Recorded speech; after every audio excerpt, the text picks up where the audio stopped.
Welcome to the Awakened Goddess Show, your source for inspiration, wisdom, and personal discovery.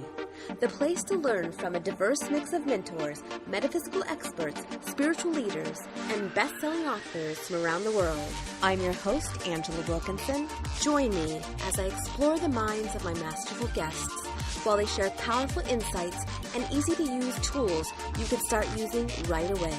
Now, let's tap into the energy of the Awakened Goddess and be enlightened by today's guest. Laureli Shimayo is an intuitive eye reader and body psychology coach. She combines science and art to reveal a person's soul and life purpose. Laureli partners with people to embody their wholeness, tune their career path for fulfillment and success, empower their relationships for maximum joy and collaboration, plus attract and choose great romantic partners or soulmates.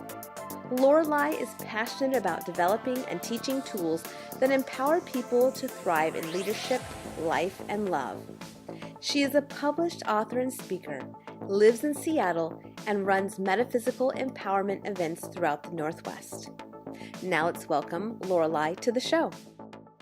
Hi, I'm Angela Wilkinson, and welcome to this episode of the Awakened Goddess Show, where we co-create powerful, conscious conversations on the leading edge. Today I have a very special guest joining me, and this is Laureli. She's going to be talking to us about intuitive eye reading and thrive types. And my most favorite part is that we're going to be talking about how to matchmake using our eyes. So welcome, Laureli. Hello, I'm so happy to be here. Yeah, and I'm sure that there are other people out there, both ladies and gentlemen, who, when I say that you can match people looking at their eyes and their thrive types, that is piquing their interest. That's great. So I think that everyone realizes that eyes are really important. So we have the phrase, eyes are a window to the soul. Mm-hmm. And I think that everyone actually reads eyes. We all see so much information in each other's eyes. And the way you can sense that in yourself is imagine when you meet someone wearing dark sunglasses and you can't see their eyes, right? There's so much that's missing. So there's just so much that we see in each other.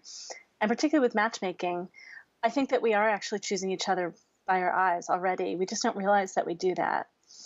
And so often, unfortunately, we're choosing the same type of person over and over again. And so we have the same frustrations in relationship over and over again. So I certainly had that in my own patterns too. Yeah. Well, and just so everybody is aware, I gave you some names of some of my past guys that I have dated or have been in relationship with or whatever, and so you're gonna give the inside scoop. I was like, oh my gosh, I'm going to start blushing so bad. But, it's all for the benefit of everyone that's watching and listening. And I'll get a little insight into my patterns. So, yeah. So, but let's back up and talk about how do you read people's eyes? And, well, yeah, let's start there. That's great. So what I'm reading is I'm really reading the energy of someone. With that phrase, eyes are a window to the soul, I believe that who we are, the essence of who we are, just shines through our eyes. A lot of people are familiar with iridology. That's a pattern of recognizing, and I've never actually talked to an iridologist, but I believe it's the physical patterns of the iris, the colored part of the eye, and that's associated with medical conditions and health of the body. So I'm not doing that. I'm really just reading the energy. So I can be, I'm sitting in my window like someone way at the end of my driveway. I mean, I can see them and I see a lot about them. It's better when I'm a little closer, but I see so much. And I believe that we all do. So in reading the energy and I was a scientist, so I come at this from a bit of a scientific background. I'm naturally good at observation and pattern recognition. And then I studied science, so I practiced my skills at observation. And I had a wild family growing up, so I get really great at pattern recognition and watching people's behavior. So when I'm looking at eyes, I'm looking at, first, and I'll say this in a way that everyone can start to see things themselves too. When I first look at someone's face, what's the first thing that I notice? And so in many ways, it's the whole face, not just the eyes. But so do I notice the eyes? Do I notice the mouth?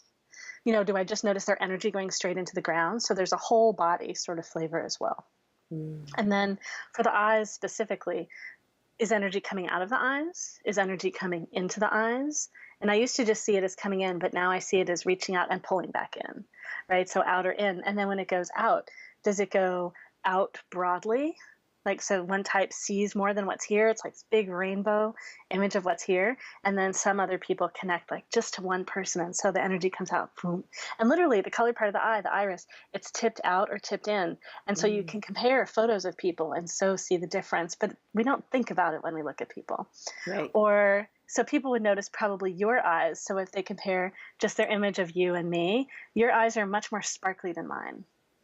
So some eyes are sparkly. Some eyes move around a lot in a kind of an angular, and some eyes do like, so there are all these patterns, and whether our eyes move, how they move, what angle they're at. Those are the kinds of things that I'm looking at. But I'm also looking at how well the eyes are focused. So some people, it's a little, I think of like an old fashioned camera where we used to turn to focus it. So some eyes, when they look out, they sort of look broadly, vaguely at things. And some eyes, shoot, they're like totally focused, exactly right on something, like a laser point. I think about some of the different traits. One trait I look at the rhythm of energy coming out of someone's eyes. So again, if people are looking at my eyes and your eyes have more of a faster energy back and forth. Yeah, and mine is a little bit more doom, doom, doom, doom, doom, like it's a little more slow. So that's one of the traits. Or interesting.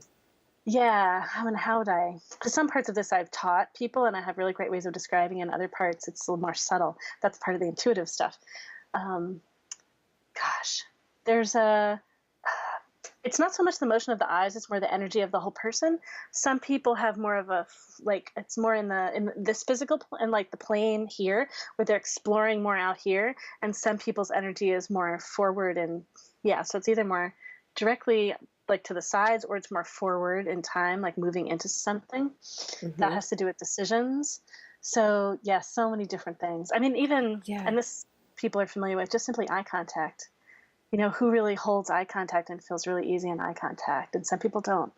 So that's related to consciousness. Okay, so talk about the different traits, different qualities.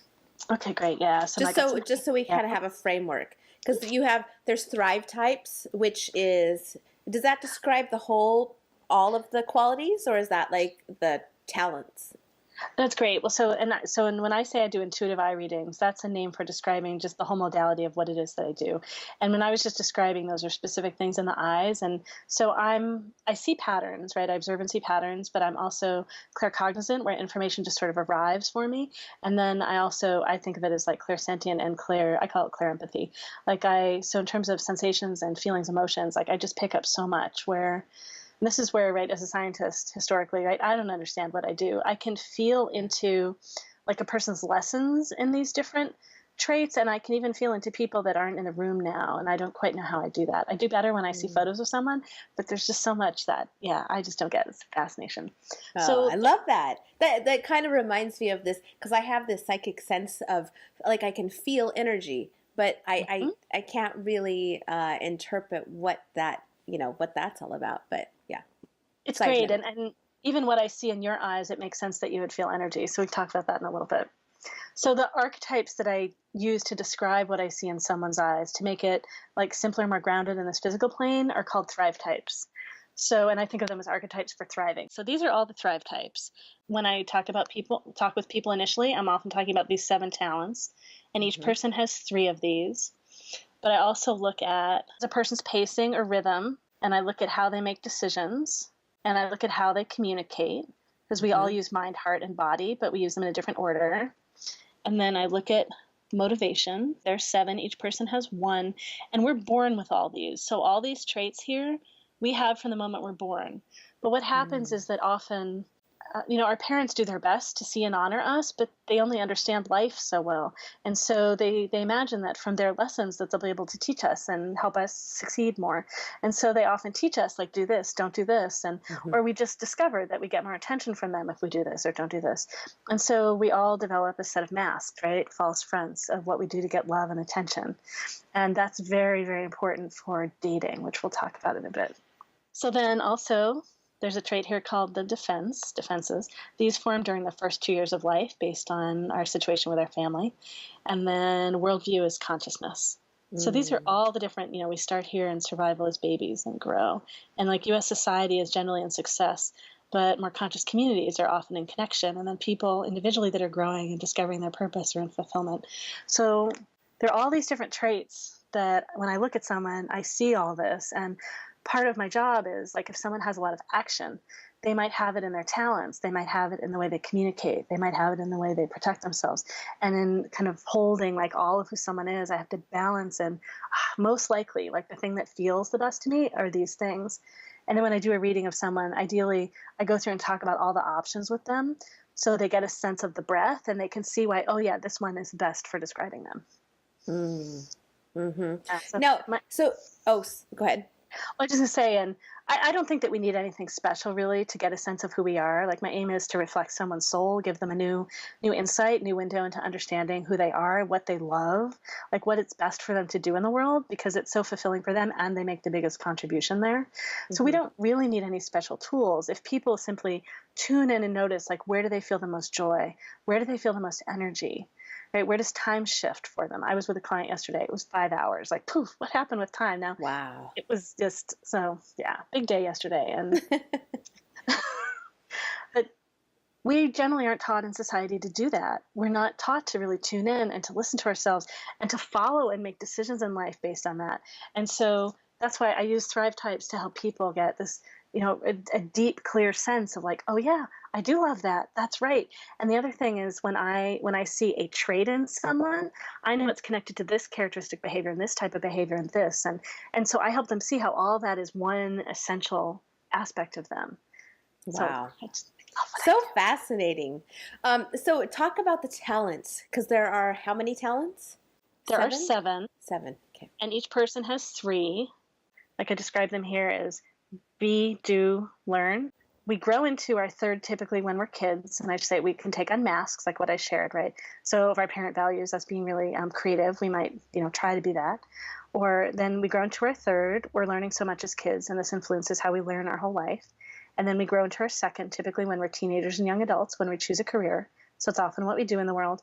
And then the first is our being. It's what's most fulfilling. We have the biggest contribution to make from that.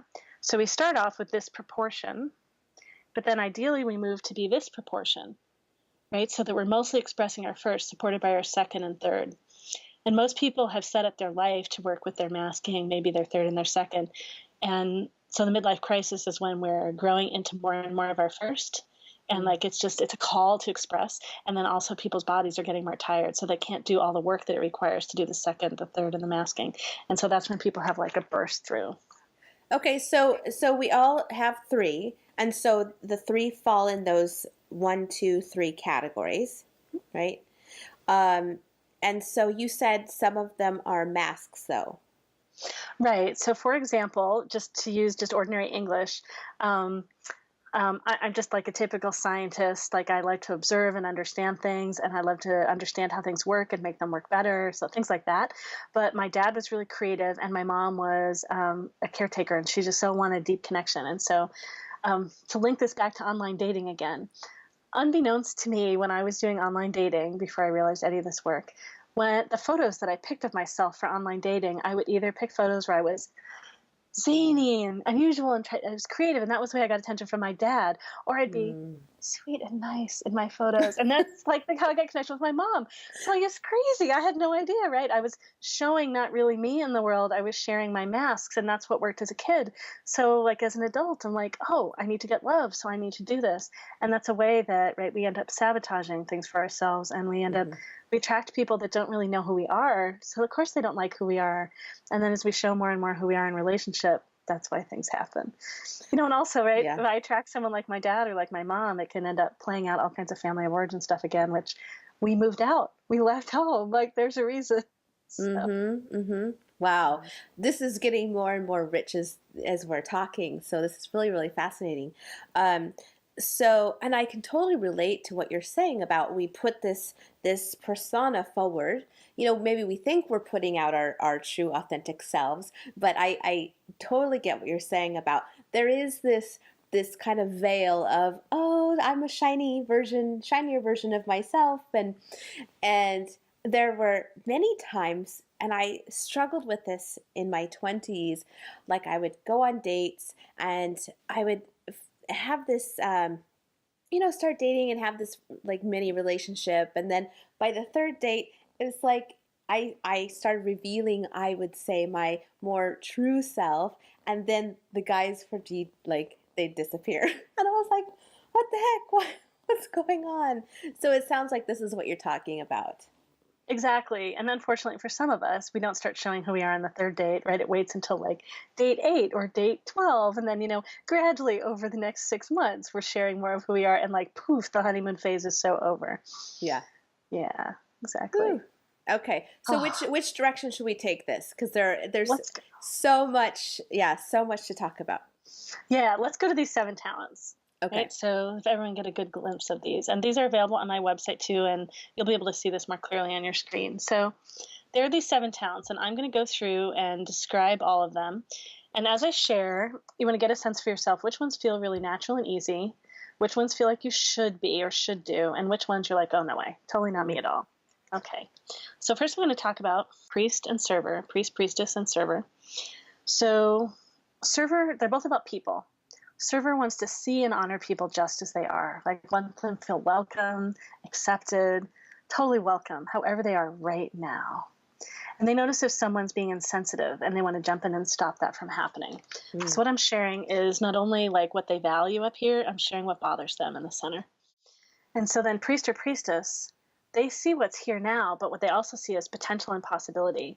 They want to motivate and inspire people to stretch to reach that potential.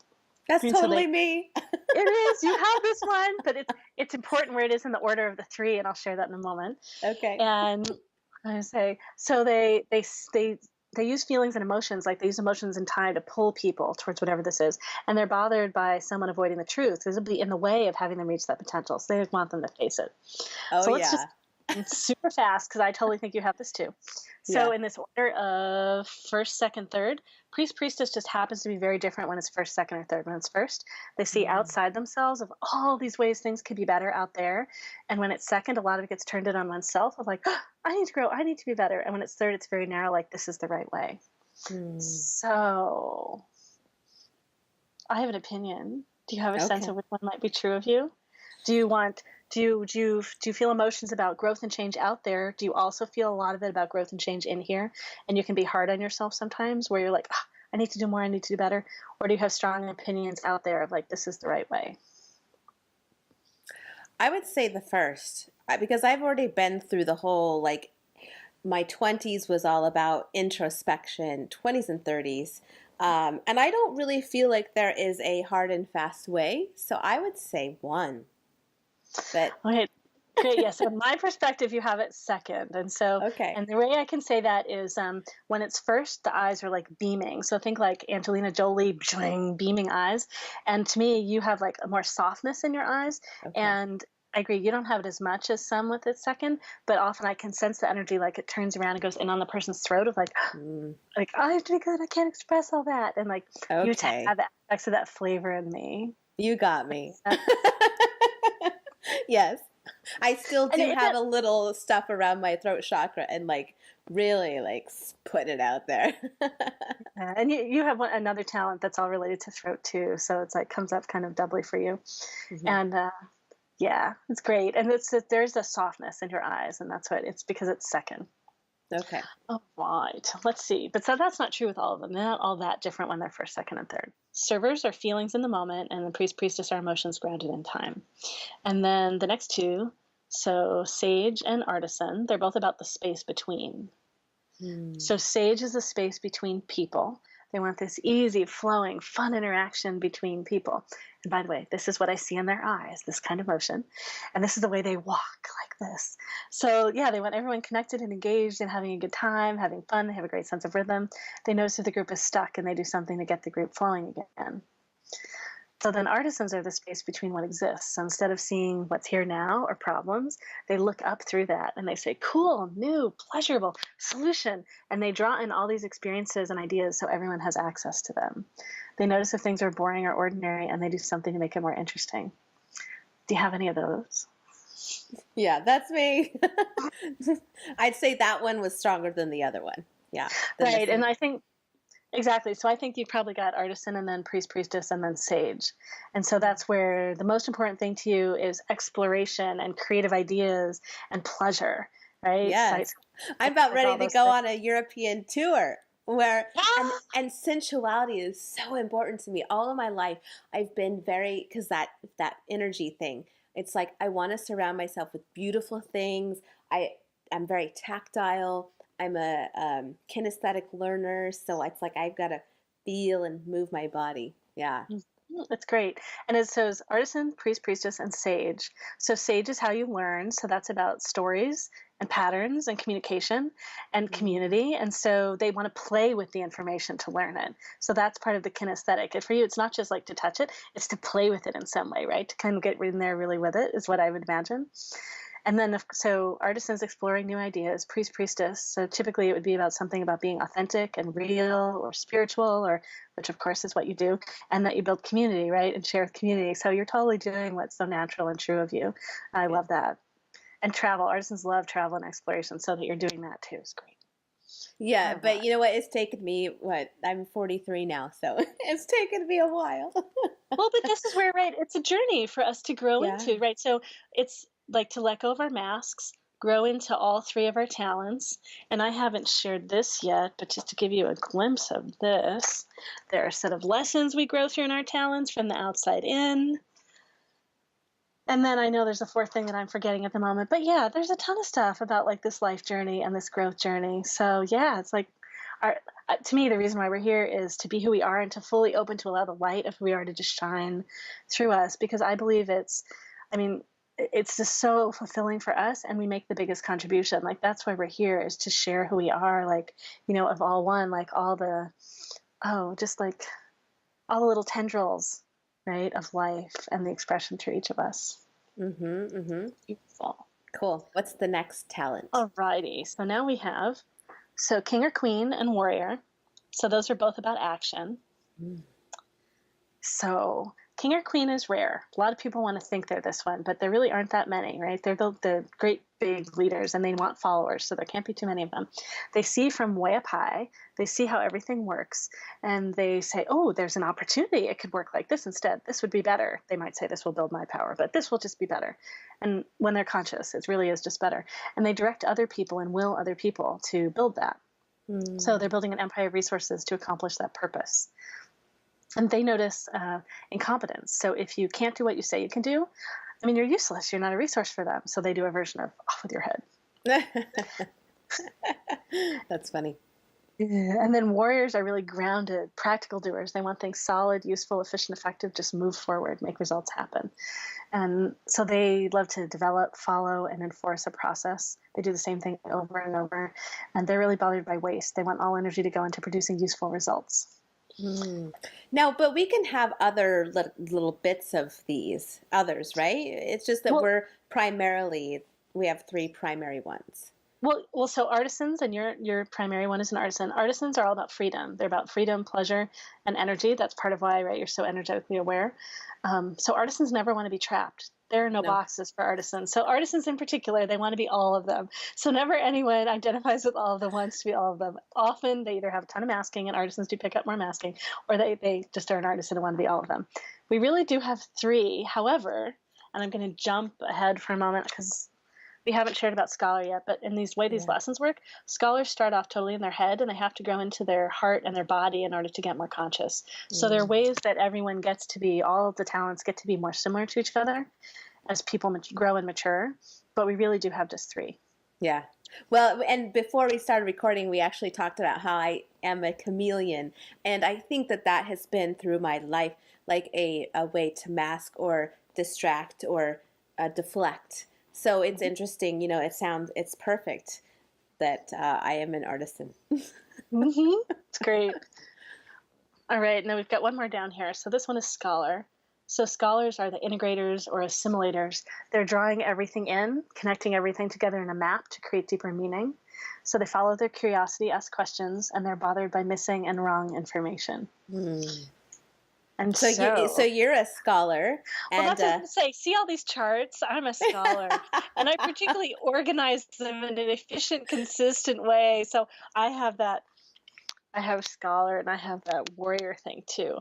And then I have sage too. So sage is right, telling stories and seeing patterns. So I like to think like I see patterns in people and I help teach them and help them understand and learn so that they can make their life work better. So it's the way I blend them all in who I am. Nice. Yeah. Nice. Okay, so this is a great time for a quick break, and then when we come back, I want to talk more about the lessons. Great. Have you created vision boards, listened to meditations, and read books on how the law of attraction works, yet you're still not where you want to be? The key to manifesting is focusing your attention on your big dreams consistently, fully embodying the feeling as if it's already happening. And that's why I created the Envision Experience, a revolutionary and simple 28-day process for powerful quantum-level dream manifesting. So if this sounds interesting to you, I'd love for you to join us. You can find out more at theawakenedgoddess.com/envision-experience. Now back to the show. All right, so let's dive into the lessons, because you said as we kind of move through the lessons, all of the talents come together. So let's talk about that. Yeah, they do. They come towards each other. This is a simpler version of my lessons. And so we grow from the outside in. I've grown it here with 3 rings, but there really are 4. 1, 2, 3, 4.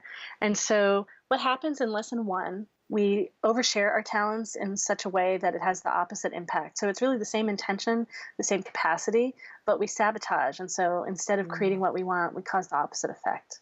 Not everyone goes through lesson 1. Okay, so as we go through these lessons, using my archetype or type, your talents. Yeah, the talent. Can you get like specific, like, so I know what that looks like? Okay, sure. That's great. That's great. And but yeah, it's perfect too, because like priestess is more of a self-referential learner. They need an emotionally grounded experience, so it's perfect for you too. So for example, artisan, priest, and sage, I'll give you lesson 1 of those. So artisans, as you talked about earlier in your life, get totally distracted, totally like addicted to all this pleasure out here and distracted with all these ideas. And so they don't actually bring any of the ideas in for anyone else. Mm-hmm. Right. And they just avoid. And then priestess, they see that and they want it so much. They're like, come on, now move it faster. And it's so negative that it down drags instead of uplifts. Right. Yes, and it's kind of like the condescending, like, come on, let's get with it. Yeah. Right. And so, and because you have it second, you would have done that inside longer than you did that to people outside. Right. So harder on yourself. And then sage is about fun, like having a really good time. But in lesson 1, they overindulge. Right. So just like more. And so they don't form community because it's really about themselves and their own fun. So now lesson 2. Yeah. So lesson 2, we share in a pushy way that's harder for people to receive. So we make an impact, but it's not as big. So artisans, they're moody and cranky because they now don't only do what they want. They hold back a little bit, but now pressure builds up. They're like, and they're the most moody and cranky about that. They can still be chameleons where they shift and change, but now they facilitate change for others as well.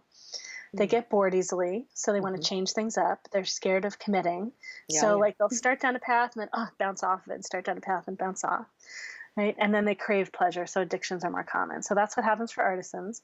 And then priestess, so where they see what's possible, they now have a slightly nicer way of talking about it. They say, come on, let's go faster. We need to keep going. It sounds better, but it's still like nudge, nudge, nudge. And they also can be the most dramatic. I mean, so priests, their gift is emotions, but so they feel the full wave, highs and lows, really big swings. And then sages, so now the slippery salesperson is like the stereotype of sage in lesson 2, where they use their gifts for communication and language, but they use it for their own benefit again, but to convince people to do things that might not be in their best interest. Now you with priest second, it's much less likely that you have ever done anything like that, because priest second really wants to be good. But yeah, so I have this like repulsion, like that's kind of been my downfall, is that I haven't put things out there enough because I've avoided that so much. Yeah. Overcompensation. The other thing I didn't share or say briefly, so priestess, sage, and king, queen here are more extroverted. So they Mm. sense many people at one time. Sage is the classic extrovert where they really like groups of people. Server, artisan, and warrior are more introverted. So your main one is introverted, but you have two others that are extroverted. And so while Sage loves a whole group, Priest, Priestess, they sense who's inauthentic in a group, and it can feel Oh, really yeah. painful to them Oh, yes. being around it. So you That's have true. parts of you that say socialize and speak, right? You're sage, and then your artist and priest are like, oh, I don't know, I want to be out there. It's like it's a lot of energy, right? And the artisan's energetically sensitive, right? And Hmm. so your sage would be like, ah, but your priest is like, oh, I want it to be good. I want it to be really good first. That's And your so artist is like, I want it to like feel really good. true. Oh my gosh, that's exactly how I felt all my life. It's like this roller coaster of who's showing up the biggest. Yeah. Right, so it's tension in between ourselves, and so that's probably part of our journey is to integrate them together in a cohesive expression, right? Hmm. And as we mature in the lessons of them, that gets easier and easier. Thank God. Yeah. Okay, so lesson 3 on this chart for all of them. So now we share in a really good way. And when I described all 7 talents, that's what that looks like. So, Mm. for artisan, it's not being addicted to pleasure now, it's really savoring pleasure and teaching others to savor pleasure and using our creativity to solve interesting problems and bring in solutions and ideas to help others. Right? And they love to be entrepreneurs, the freedom of working for themselves. So they're taking their love of freedom and they use it to make things in the world. Nice. And yeah. And then, so priest, priestess, they now switch to seeing from the glass being half empty to seeing the glass half full. So now they see what's possible and they say, wow, look what we could do. This is amazing. Come on, let's go. I know you can. Right? So really inspiring and motivating of others, but in an inclusive, joyful way. Hmm. Not like with the push and the rush. And then, so Sage now knows they want to get everyone engaged for everyone's good, right? So doing jokes or humor or, just all kinds of playfulness to get everyone connected and engaged. So that's really what they do here. It's like to have everyone be involved. And Sages lead from being part of the group. So like they plunk in the middle, they're just like everyone else and like, let's all play together. And then, right, so the center here, lesson 4. So that's where we share in the most spacious way. We feel the most fulfillment and we make the biggest contribution. Mm. So for artisans, they now know that freedom comes from within. They know they're always free. They can always change things up and say no. And so while they have all these ideas, they're able to take them all the way through to make something, completely manifest. And everything they create has a sublime, elegant quality. And priest, priestess, while they still might see what's here, they're really about aligning whoever's here, or in your case, priest second, like all of you, they're aligning whoever's here about wherever they want to go. And it might be what you see, but it might be over here, and you're great with that. And they also know that the journey is perfect. So there's no reason to push. There's no reason to rush things along, right? The process is just as it should be. Yeah. Yeah, it's like the freedom of no longer having to hurry to get to this ideal state or something. Yeah. Right. It's this trust that the way it is so great, and they really savor where they are in the process as well. It's not just that end goal and where we have to get. Like they see that, they feel the pull to that, but they trust there's just a spaciousness of knowing that we're so on our way there. Mm-hmm. And then sages actually get quieter over time. Their sense of rhythm is so developed. They know exactly what's needed in a moment to shift and move something, just plop something in to get something to loosen and flow. And they build larger networks of community at that stage. Nice. Ooh, so that's what I have to look forward to. It's like building. Yeah. Awesome. Right? It's so following your pleasure, so knowing your pleasure. And it's that sense that you're always free and trusting the journey, right? And connecting with larger community. But the primary thing for you is pleasure and following pleasurable ideas, experiences, and energy, and just really following that and allowing that to manifest in your participation. And I can't tell you how much I love that, because for a good portion of my life, it's been struggle. Like like there was this old belief that it had to be hard to be of value. Boy, I'm so glad that I'm let that one go, because that one was just like, Yeah. Well, let me say a little bit about one of your masks. So I think this is going to lead into talking about dating really well. So, well, wait, just for a second, I want to, before we get to that, I'm curious if similar groups of people in like communities, say spiritual entrepreneurs, Oh, do they have similar, would they have similar, like, Oh, do they have similar talents, for example? talents? Yes. Well, so say artisans are great entrepreneurs. They're the ones that have all these ideas. Artisans are just binging ideas all the time, right? So often people that take bigger risks to be entrepreneurs, like anyone can be an entrepreneur. I work for myself and I don't have artisan. But so artisans are just, they're very likely to do that. And what happens is they love the creation phase. So they love the Mm. beginning. So if you tap into any entrepreneurial community, there's often a lot of artisan. But then as their idea is starting to flourish and grow and it's getting bigger and they need process and structure, they don't like it anymore. Yeah. So they need to learn to work with others, right, and bring in the warriors. And artisan and warrior, for example, are very, very different. Artisan wants to explore and go all these new ways, and warrior's like, do it this way again, this works, stay here. So Mm. very opposite. Or, for example, if you look in California, particularly Southern California, in the entertainment industry, stage is really common, right? They're the entertainers. Or you go to any, college town, like really, really great school, there's going to be a lot of scholar there. Or Boulder, Colorado happens to have a lot of priestess energy. Mm. Or Portland, Oregon. So we haven't looked at all the other traits, but in motivation, there's one type called relaxation.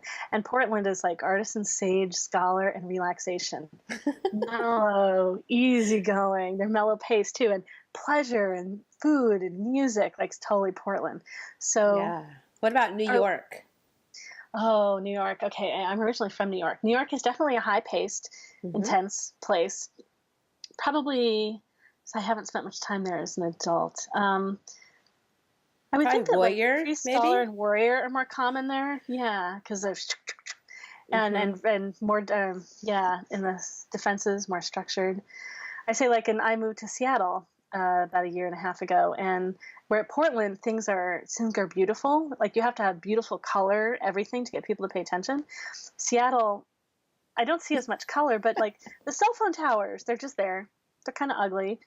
And I'm so used to living in communities that valued artisan that I forgot that, like, oh yeah, it could be warrior, right? And I'm more warriors. That's part of why I moved to Seattle. So yeah, definitely different places. There are different collections of people. And so again, we just link it to where we're going with dating. If you're single and you want to be with someone local and you're able to move around, there are cities where you could go where you can be with people that are great for you to be friends with and people that are going to be great for you to date. So you can increase the likelihood of finding people. Or online, you can search for people in certain cities. Cool. Okay, so let's talk about the mask.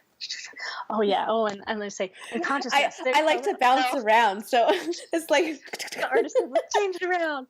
And then different cities too are different consciousness. Like so, Portland is more conscious than than Seattle in general. And Seattle is relatively conscious, but there's a little bit of a difference there. Okay, masking. Oh yeah. Okay, so the way when I do a session with someone is I have them send me photos of their parents, so I can really see what their masking is. But when I read someone at a fair or just on the fly anywhere, I'm sensing like what's true of them, and I see their masking. And part of my job as a reader is to sort out what's true about that. Well, so you showed me some photos of some exes, so I totally could see what your masking is likely from there. But so which of these feels like your parents? What did your parents want you to do? probably scholar. Bingo. Yeah. Still say. The 9 to 5 or yeah, exactly. So they're actually kind of anti-artisan. So in some ways it was hard to be artisan in your family because they really didn't honor and respect it and encourage it. No. And it's more about security, education, go down the normal path. Right. So the big thing, right? So worldview, they're different, right? So a little bit more, the success really is probably what's going on. And then, scholar, like you needed to be scholar. So you don't have any scholars. So that would have been a little more challenging in your family. Well, so what happens when we go to date? That was my handy dandy little chart. So there are 4 lessons that we're typically moving through with dating, right? So oh boy. 1, 2, 3, 4. And so what we often do in lesson 1, we don't, we just are attracted to whoever we're attracted to. We go looking for what Harville Hendrix called an imago match, and it's where we look for someone like our parents. It's someone defined by our family of origin, our parents or our caregivers. Usually it's someone like our parents, but often it can, not often. Sometimes it can be someone that's very different than our parents, but it's still someone that's defined by our parents. And so, you were raised to be scholarly. And so it looks like you've attracted people, right? Been attracted to people that are more scholarly. And so what we're doing is I totally am. I totally am attracted to like the brainiacs, the guys that can, because I love deep conversation, and I'm not a superficial fluffy girl, and I want Well, to like get in there and just like, so what I want to support you to see is that priestess is second. Of course, they want deep conversations. You want it to be real and meaningful and emotionally true. And sage loves conversation. But then some scholars don't like to talk at all. And if scholars talk, they're like facts, details, yeah, definition. dry. I'm exaggerating, but that's like what a scholar can be like. So you want deep conversation, but there's a particular quality and a pattern of the deep conversation, right? And you want to be able to talk about that and then talk about that and then talk about that, right? And so Hmm. scholars more linear often. And okay. Well, so we often choose someone like our parents, but more conscious than our parents. So we feel seen and gotten better than we were by our parents. But it's where our little girl or little boy is still so trying to get accepted by that type. So that's really what underlies that for me. And I encourage you too, when you just share that you are attracted to those types, I encourage you to share it past tense. If this is something that you wish to change, to say, oh, I used to be attracted to them. Even if you don't know for certain, like in the moment, like what's actually going on, you just say, I used to. It's a way that you're already releasing it in Hmm. your body. I So, don't know. I'm okay with it, but okay. I have found that the guys that I have been attracted to, and I think that this might be a mask, is that I tend to go for very intelligent men, but they're not physically attractive to me. Or like Mhm. my first guy, he was. Um, but then like progressively, it was like the chemistry was because of the other connection, not so much of the physical. Like if I were to look at a range of men, there's like a guy I think is hot, but I'm not usually attracted to that guy Mhm. because Well, and it's yeah. interesting. So what happens is when I share about lesson two, it's usually a combination of lesson one and two. That is the person that we find hot. You know, and our culture teaches us whatever is hot, but Yeah. it's really it's so personal to our own experience. Yeah, I it's like always. hot but no chemistry. It's like, eh. Mm-hmm. Well, by the way, so are you in a relationship now, or are you single? No, I'm single. I'm single and Okay, great, looking. great. I have someone I can tell you about Okay. that I can introduce you to, Okay, and well, then hold on. 'cause Hold on one second. We're going to take a quick break and then let's dive in. This is like so juicy. Are you an Awakened Goddess Show insider? Each and every month, our members receive lots of fantastic perks, including behind the scenes conversations from the show, outrageously fun virtual happy hours, bonus meditations, powerful activations, and healing energy work with the guests, exclusive gifts and private readings, on demand access to the show, plus an invite to join our private community. Visit our website today at theawakenedgoddess.com for more information. Now back to the show. Okay, so tell me about this person. well, let me tell you about the lessons a little bit first. I think that would be better because then it'll Okay. understand why I want to connect you with this person. All right. So lesson two here I didn't realize is you were actually going to matchmake me today. well, I didn't know I was going to match make you today either, but when I know people that I think are a good match for each other, and I don't know for certain if he's single at the moment, but we will find out. But yeah, I'm like, why not? I just connect people, and that's where I have stage third, right? So one of my nicknames is Connectress, so I totally connect people too. You're All right, totally making me blush right now, by the way. I'm like, I'm doing a good job. All right.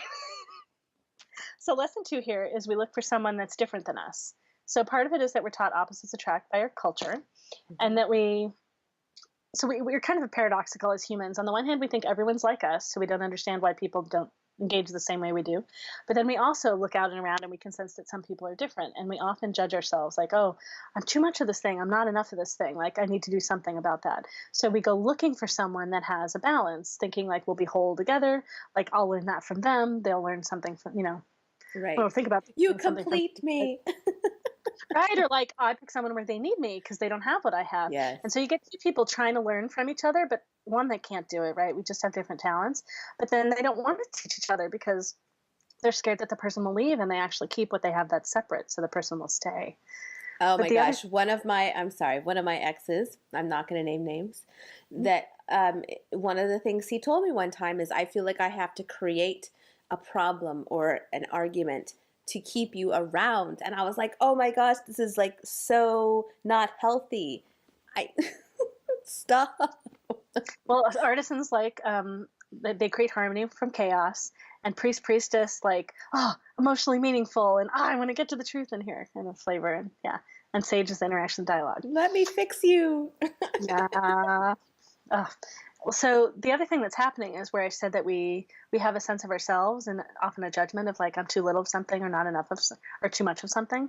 So I believe that we do all read eyes. So when we look out at the world of candidates to date, at a party, the friends that we have, when we look online, we look at everyone's eyes, and the people that are similar to us that have too much or not enough, we think, no, not them. And we jump onto other people, right? So we skip over that person. And the only people that are left are the people that are different than us, right? And it really comes from self-judgment inside, right? Just to think all those ways that we're so harsh with ourselves. Sure. And so most people are choosing people that are a combination of lesson 1 and lesson 2 at the same time. And it's, the two people across the crowded room that see each other, that they're both like, oh, it's you. It's where they're each like each other's parents and they're opposite each other. Wow. Yeah. Wow. How do we all get through this life without, wow. I know. And the idea is if this is you and showing up to who you are, right, dating people like this have you not be who you are typically. So it doesn't encourage you to be you as well. So then there's option 3 here. And that's being with someone that's similar to you, right? So when you're with someone that's similar to you, you like the same things, you like to do things in the same ways, it's really easy. And you just feel pulled together. I have some colleagues that talk about it like being pulled together like gravity. And it's where it's so easy to be you that you open up to new layers of you and share a better part of you, a better version of you than you knew. And it's a great journey for deepening into, like it's up here, loving who you are, being who you are, because as you love them, you love yourself. And as you love yourself more, you love them more. And so it's this great way that you support each other being all that you can be. That was totally the last person. Totally the last person I dated. I was like, yeah, it was so easy. And I was like, oh my gosh, wow, you're totally a conscious man. And I can just be myself. And oh, wow. Well, and I might have a photo of that person, which I share a little bit about. And often we are moving towards choosing people that are more and more similar to us. And I should say, being with someone that's exactly like us, it's often, one, it's scary because we can sense how that person looks right in us. And so all those things that we might want to hide, right, they totally see them. But then we're often most attracted to people here in 1 and 2. So what I'm usually doing with matchmaking is I help pick people in between. Right? Okay, so the goal isn't to get to number 4 then. Well, and 4 is to be with someone that has the same purpose. And so we have to, so I do this there's seeing ourselves, accepting ourselves, loving ourselves, and then being ourselves in the world. So, this is a whole lifetime journey. And so usually just being with someone that's similar to us, so much more similar to us, is such a great improvement. That's a lot. And if we're also discovering our purpose and expressing our purpose, that's great. It's okay. So when I match people, I match first for consciousness. Okay. And then I match to make sure that defenses are similar enough so that when issues arise, they're not a big mess. And then I share talents that are similar. Look for talents that are similar. I was going to say, which trait of mine is it that makes me strive? I want the golden ring. Priest, I want that thing right there. Oh, and here, I'll just show you how this too. So I teach people in all kinds of different ways how to read people. And so one way is just using images and energy. And so the priestess image right here, see? So priestess, they want to align everything, pull it all together to get to the highest point, but they simultaneously see all one and how everything's all perfect, right? Yes. So it's up and around. Yes. And so, when you want the best, it often is priestess. Certainly for you, that's what's going on. Okay. Yeah. So you want 4. Well, and the opportunity is to be with someone that's so similar to you in Thrive types first. We don't actually have to date someone that's the same as us. It's the capacity to be able to. It's that openness to be able to love that person, because that's mirrored by a love in ourselves. And if we don't love who we are, there's no way we can share our gift in the world and living our purpose, right? But so most of us, right, it's not like a snap and we suddenly shift. It's I'm sharing more, and I judge myself a little bit more. I'm sharing more, yeah. So it's a journey. Yeah. Well, so looking at the images that you gave me of people, so the themes for me is they do tend to have scholar, right? So that's something that's clearly like your parents. Yep. And they also tend to have, at least 2 of them have slower pace, slower rhythm than you. Yes. And they also tend to be more feel first and communication. You're think first. I Hmm. think so. Your eyes, you speak with clarity. Like you go right into what you want to talk about when you interact with someone, meet someone. And at least some of them, they talk about the broad big picture first. Mm-hmm. Right? So you're trying to get them to the details and the point of something. Yes. That makes sense? Yes. So Yeah. some ways that they're opposite, and then also the scholar like your parents. And I haven't seen a photo of your dad, but so we can make up that maybe they might be a little like your dad. And then If I had to oh, guess, my dad is he has well, maybe it's a mask, but he has like the entertainer, definitely. so that would be so sage. So you have so we can have a mask for what's naturally true of us too.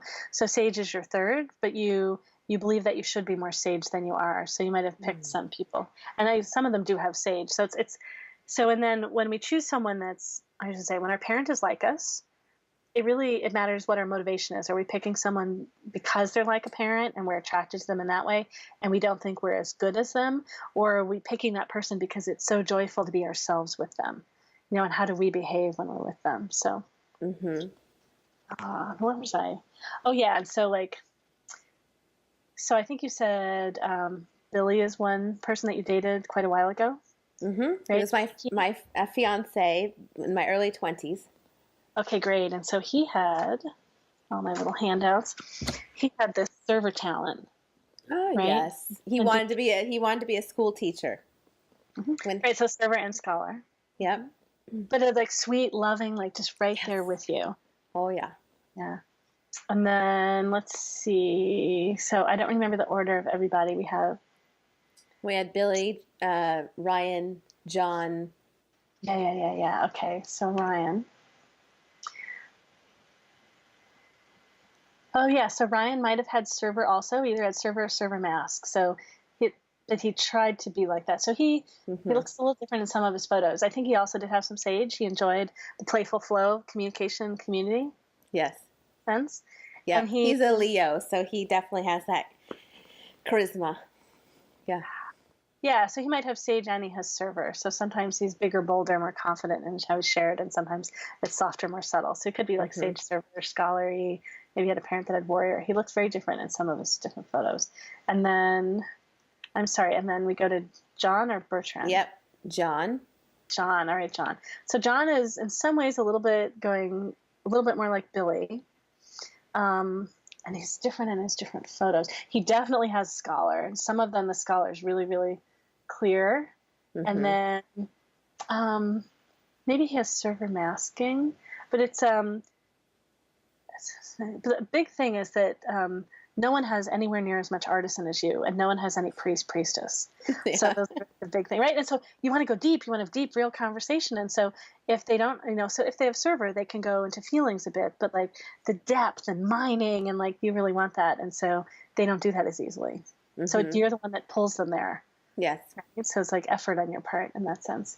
Um, yeah, so what else I say about John? Um, so he's got scholar, he's got sage. He could have server. Yeah, he doesn't have that many photos of him. And then so Bertrand. Bertrand to me is the most similar to you of all of Mm-hmm. them. Definitely. So he could be sage first. So um, so that is like the way that you're big and social and out in the world so much more. It's really he's supportive of that. He could be sage, artisan, scholar. So I'm trying to think, and he'd have warrior mask too. But so he might be feel first. So similar in that you like kind of laser in and stuff, and he's a bit more broad. So a Yes. little Mm-hmm. difference. But yeah, so he might have sage and artisan. So you have two talents in common. The first one is the most important one to match. So you're getting closer and closer to that. So you're doing a Good. bit navigating, right? You're Yes. doing this part, right? Going in between there now. Oh, good. Okay. Well, I happen to know someone who's an artisan priest sage. So Ooh. yeah, so that's why. So for me, it's like it's so great, even to just to practice, like to even if one just has a video connection with someone that's so similar, right? Mm-hmm. Or to go on a date or something, even if it's just a friendship connection. The idea of being with Right. someone that's so similar, that's in the land of potential date, is just to see who are we, like how do we show up around that person? What is that like? It Well, can and feel yeah, scary I to be. think that's a great point because it's like if we're in the 1 and 2 and we're dating just to like find people that are similar to our parents, or these masks, and we don't really know what it feels like to be with someone that can really be present with us and be a really good match, then it's like we don't know what that potential is. There's my what the priestess again. Uh-huh. I'm like, Exactly. oh yes, the potential. Yeah. Well, so there are all kinds of tricks. So one is when you go to a gathering or something like that, who are the people that you typically ignore, and go find out who they are and go talk to them. So they might be people that are like you. But then, yeah, so you can get connected with someone that's similar, like by someone like me. And just, I do, when I know people that happen to be similar, I connect them just for practice, if not, Mhm. potentially to really date. And yeah, so, and then I love to do conscious online dating. So, because I mentioned earlier with my photos that I had chosen, so many of us don't realize, but the photos we choose and what we write are our masks. They're not about who we are. And for the Mhm. people that are conscious, that have done all sorts of, all kinds of growth work and been part of consciousness communities, they still often, when they go to do online dating, they don't share that. And that's the most important trait for matching. Mm. So I help people tune their profile to share who they really are, and their photos and the names they use for themselves. And then I screen the people that are potential dates with screen their eyes to find people that are more and more like them, and Mm. tune. So we're in that space of where someone's attractive and much more like them. Nice. Oh my gosh. This was just incredible. You have a book that you wrote that you kind of compiled all this information together. So tell us about that. And then I want to, you have a gift for everybody. Oh, So, thank you, thank you. Yeah, well, so an eyes are a window to the soulmate is right, one of the things that I've written. But then this is the book that came out in 2016. This is the sweet spot. yeah. So this is a book that goes deep into these 7 talents, right, that we've been looking at, so that you can, and then I guess the way it's written, so there's a brief introduction, so you're in the right context, so you can open up to discover what's true of you, and then there's a brief business example of if you have 7 leaders, and they're all having conversation from different perspectives of the different talents, like how does that play out, and then each chapter on the 7 talents, a little bit on that leader's perspective, and then we look at famous people, so you can feel what it's like in the real world with people that you recognize, politicians, actors, comedians, just all kinds of people. Mm-hmm. So with examples of the light and the brilliance of each of the talents, the shadow, right, or the challenge of each of the talents, and a few more characteristics, and then I go through and look at kind of summarize all the key points and how you recognize them and how they show up, and then tips for how to get the most from the talents that you have, and tips for how to get the most from other people and their talents, how to encourage them, how to put them in places where their talents really shine. So it's written more in the context of life and leadership, but we're in the workplace, right? We're all different. So how do we choose people and interact with people where we allow them to do what they're so great at? So I help organizations hire, I help people change career path, like all kinds of things. But yeah, Yeah. so we're with who we're with, and how do we work with each other in a way where we get to express our best and we encourage others to do the same. Yeah, so how to recognize, a good bit of how to recognize your talents and how to see it in others, and yeah, how to get the most from everyone.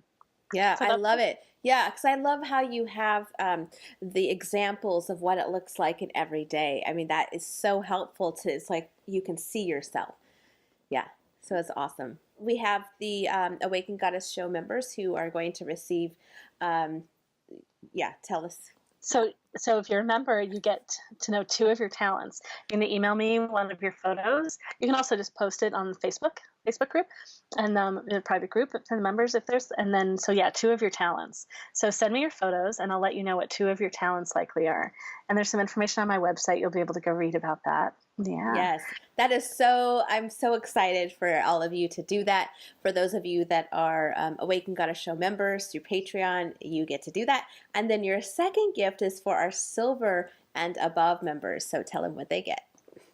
You get my conscious online dating guide. So what's really special about that guide is I give you all kinds of tips for doing online dating in a conscious way. So I describe some of what I've described here, but I have my tips for how to write to someone. I strongly believe in writing the people that you think are a great fit for you. So I have a model to follow for how to write so that you have a much higher likelihood that they're going to write back.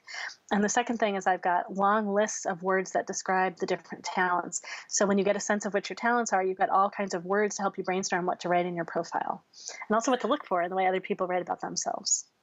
Wow. Oh, I'm so excited. I feel like Oprah right now. You get a you get a book. You get a It's great. Oh, thank you, Laureli, for playing with me today. This was like you packed so much awesome information into this, episode. And thank you for I'm so excited to, play with this and I can't wait to meet this person that you have in mind. You're so welcome, Angela. This is great fun. I'm looking forward to showing you his photos. Yay. Thank you. Thank you for listening to this episode of the Awakened Goddess Show. I hope you enjoyed today's guest and got something you can start using in your life right away. For more spiritual insights and to listen to more episodes, subscribe to The Awakened Goddess Show at theawakenedgoddess.com and discover wisdom that'll change your life.